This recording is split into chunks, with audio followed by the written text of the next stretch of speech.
নমস্কার, নিউজ 18 বাংলা ডিজিটালে আপনাদের স্বাগত। আপনাদের সাথে আমি প্রিয়াঙ্কা। এই যে ছবি দেখছেন, এই ছবি দেখে হয়তো থমকে যাচ্ছেন, চমকে উঠছেন বা শিউরে উঠছেন। ছবিগুলো দেখে আপনার মনে প্রশ্ন উঠতেই পারে, চলছেটা কি? কেন হাজার হাজার মানুষ খালি গায়ে পরপর বা প্রায় গায়ে গা লেগে দাঁড়িয়ে? এদের গায়ে কেন পোশাক নেই? কেন সবার মাথা ন্যাড়া? কেন গোটা গা জুড়ে ট্যাটু? দেখুন ছবি। আর কেনই বা এদের হাত পিছমোড়া করে বাঁধা? তবে কি চলছে কোনো পাশবিক অত্যাচার? আসলে এই ছবি বিশাল এক কারাগারের, এক জেলের, যে জেল হয়তো মথুরায় কংসের কারাগারের থেকেও ভয়ানক, যেখানে বন্দী হাজার হাজার মানুষ, যাদের আইডেন্টিটি শুধুমাত্র এই ট্যাটু। গায়ে গায়ে দাঁড়িয়ে রয়েছেন বন্দীরা, সবার মাথা ন্যাড়া, হাত পিছমোড়া করে বাঁধা। রোবটের মতো জেলের রক্ষীদের গুনতিতে জড়ো হচ্ছে একে একে।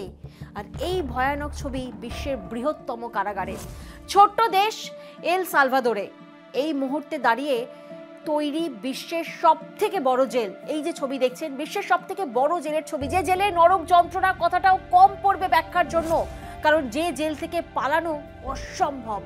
মধ্য আমেরিকার ছোট্ট দেশ এল সালভাদোর, যে দেশের অলি গলিতে রয়েছে শয়ে শয়ে অপরাধ চক্র বা গ্যাং, যাদের দলের মধ্যে লাগাতার সংঘর্ষ হয়। আর সেই সংঘর্ষের কারণে হিমশিম খাচ্ছে এল সালভাদোরের প্রশাসন। আর তাই জন্যই গ্রেফতারের হিড়িক এতটাই যে বন্দীদের রাখার মতো জেল ছিল না এল সালভাদোরে। আর সেই কারণেই বৃহৎ এই জেল তৈরির সিদ্ধান্ত। এল সালভাদোরে মোট জনসংখ্যা 65 লক্ষ।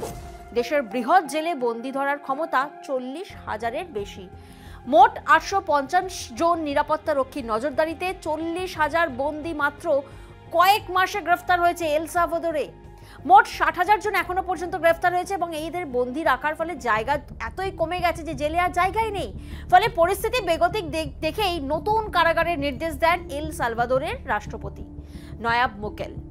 তারপর কয়েক মাসের মধ্যেই তৈরি হয় সেই জেল, যে জেলে থাকতে পারে 40,000 বন্দী, অর্থাৎ বৃহত্তম এক জেল। এই বন্দীরা বেশিরভাগই কিন্তু খুন এবং হিংসার অপরাধে জেলে রয়েছেন, যাদের প্রত্যেককে হাঁটু মুড়ে হাঁটতে দেখা যাচ্ছে। দেখুন ছবিটা।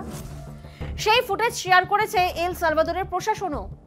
কয়েকদিন আগেই বিশ্বের বৃহত্তম জেল নামেই খ্যাত এই জেলের বন্দীদের ছবি প্রকাশ্যে আসে, যেখানে বন্দীদের হাত পিঠের পিছনে বেড়ি দিয়ে বাঁধা। দেখুন ছবিটা।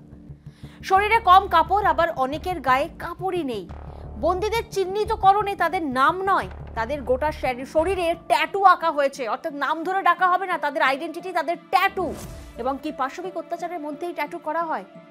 ঘন্টার পর ঘন্টা তাদের হাঁটু গেড়ে রেখে দেওয়া হয়। জেল কর্তৃপক্ষের দাবি, এর ফলে নিজেদের কৃত অপরাধ সম্পর্কে অবগত হবে বন্দীরা। অর্থাৎ এরকম ভাবে অত্যাচার করা হয় যে বন্দীরা নিজেই চমকে যাবেন, তারা শিউরে উঠবেন এই শাস্তি শুনে এবং তারা অপরাধ কমাবেন। এই জেলের ভয়ানক ছবি সামনে আনার কারণ মাফিয়াদের লড়াই বন্ধ করা বলে মনে করছেন সেখানকার প্রশাসন, যাতে তারাও জানতে পারে ধরা পড়লে কি ধরনের দুর্বিষহ জীবন কাটাতে হবে তাদের। নতুন কারাগার তৈরি হয়েছে 440 একর জমিতে, অর্থাৎ এই কারাগারটি 440 একর জমিতে তৈরি হয়েছে। আর পাহারায় রয়েছেন 600 জওয়ান ও 250 জন পুলিশ কর্মী। মোট 100 বর্গমিটারে 32টি সেল রয়েছে। আর এত বড় জেলে রয়েছে মাত্র 2টি সিঙ্ক ও 2টি শৌচালয়। ভাবতে পারছেন? এই জেল শুরুতেই বলেছিলাম কংসের কারাগারের থেকেও হয়তো ভয়ানক, তেমনটাই। নিউজ 18 বাংলা ডিজিটালে আজ এই পর্যন্তই। বাকি সমস্ত খবরের জন্য নজর রাখুন নিউজ 18 বাংলা।